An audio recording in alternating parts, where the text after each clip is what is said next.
Hello， 我是那個大叔，很高興又來到我的遊戲頻道。今天繼續帶來全軍破敵戰錘3的對戰影片哦。那首先呢，先介紹一下我方的陣容。我方使用的是暗精靈，那前方這兩個單位是納加倫的黑衛，是一個非常恐怖的長戟兵。那這邊呢，兩隊的長矛兵比較普通的步兵單位，這邊放了一隊死神弩炮，然後後方還有一隊精靈女巫精英版本，是非常高傷的近戰步兵。那後面這邊放了3隊的單手弓，主要就是它有自保能力，不會說被其他步兵貼到的話非常難過，它不會。他還是有一定的近身作戰能力，然後旁邊這邊帶了一隊血骸蛇妖，主要是看上他有一點點的遠距離，以及他的反大能力。那我這邊帶了一隊冷吸騎兵，就是看上他的，主要就看上他的反大破甲。那這邊領主是帶了至高術士黑暗系。那遠方這邊有先鋒部署一隊影探子，這一場主要是因為對手也是暗精靈，所以坦白講，打內戰我非常的不知道怎麼出兵表，因為對方有的我方也有，所以在出兵表的時候，我覺得特別麻煩。我們看一下這邊的配置，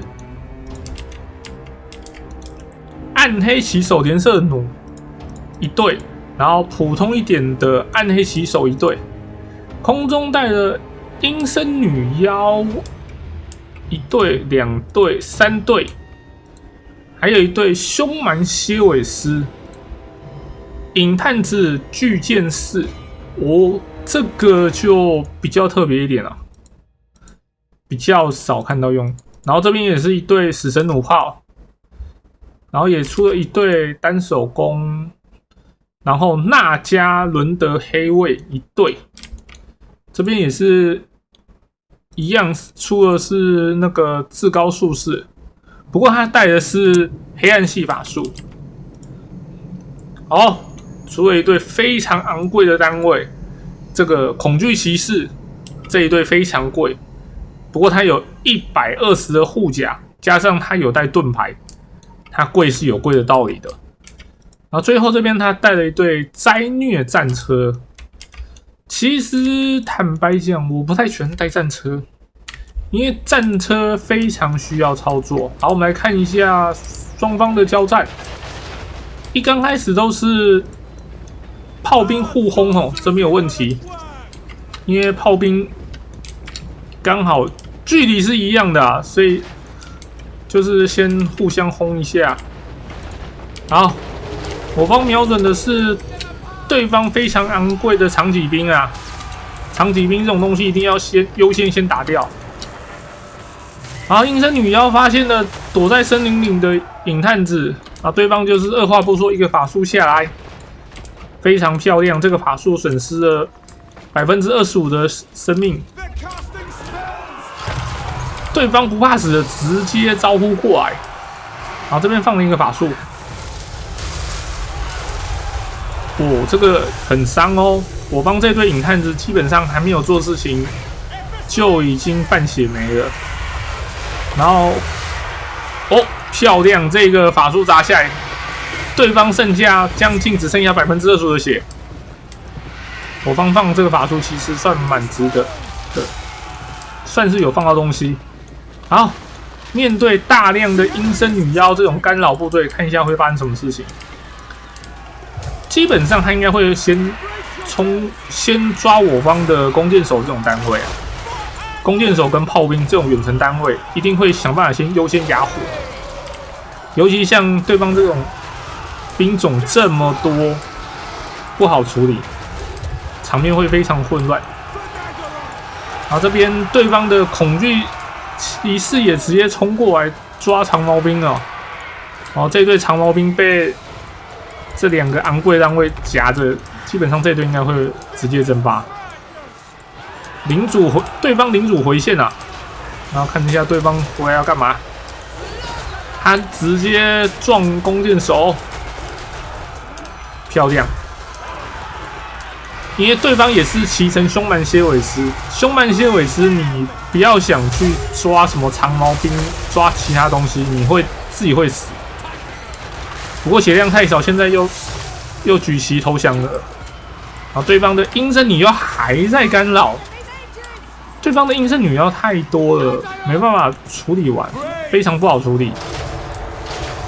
好，他現在又拉回天空了，這一隊是血量沒了。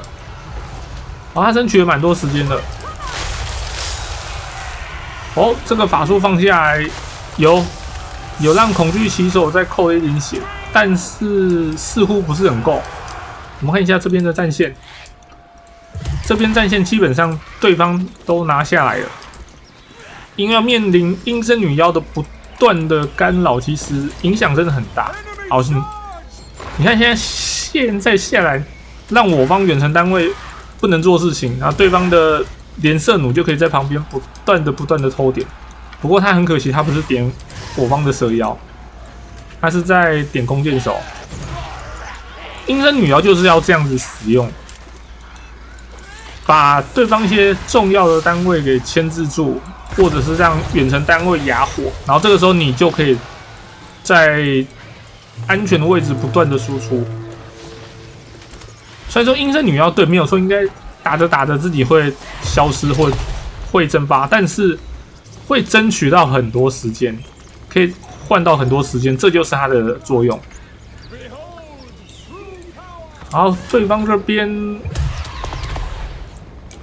不過我方的蛇妖現在可以攻擊，那對方的連射弩現在會非常頭大，而且現在是兩隊的弓箭手跟蛇妖在夾擊哦。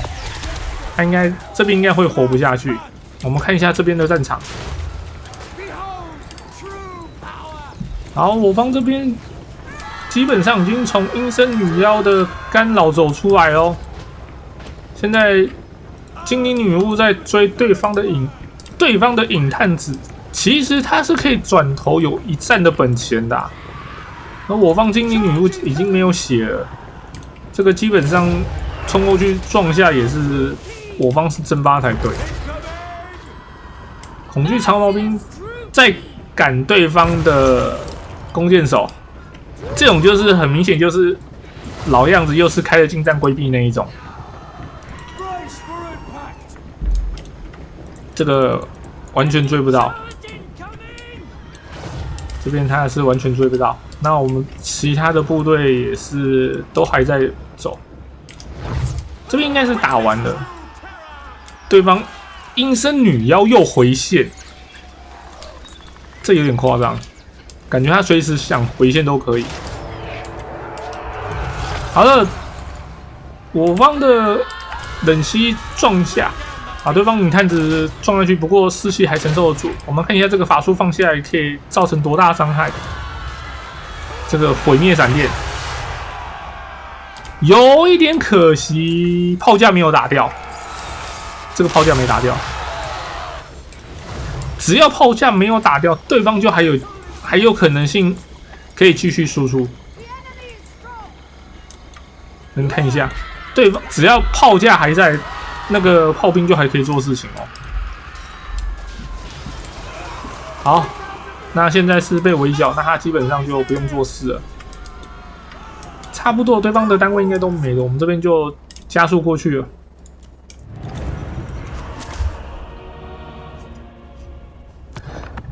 這場在配兵的時候，我的想法就是盡可能的什麼東西都稍微出一點點這種的想法，因為同樣的派系互打，其實我覺得真的在配兵，我心裡會完全沒有底，而且對方帶着總共是3隊的陰森女妖以及1隊的凶蠻蠍尾獅。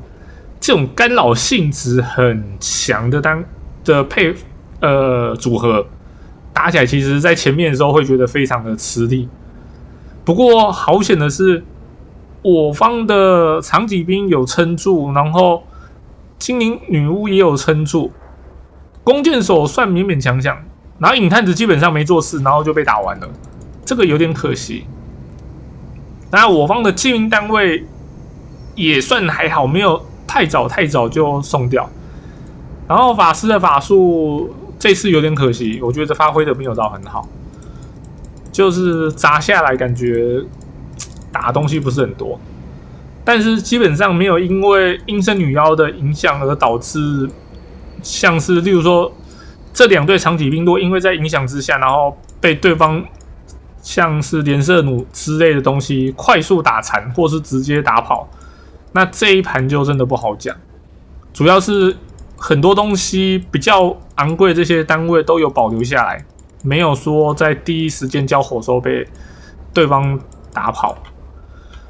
因為像這種干擾性質很強的組合，真的要想辦法去保住一些我方一些很重要的單位。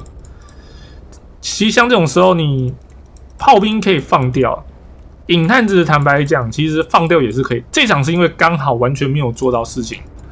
那弓箭手其實也可以放掉一隊也沒關係，真的不行就是放掉2隊送給對方。像長戟兵這種單位，其實活到後面還算是蠻有用。那騎兵是第一時間是絕對不能放掉，騎兵不管說什麼都。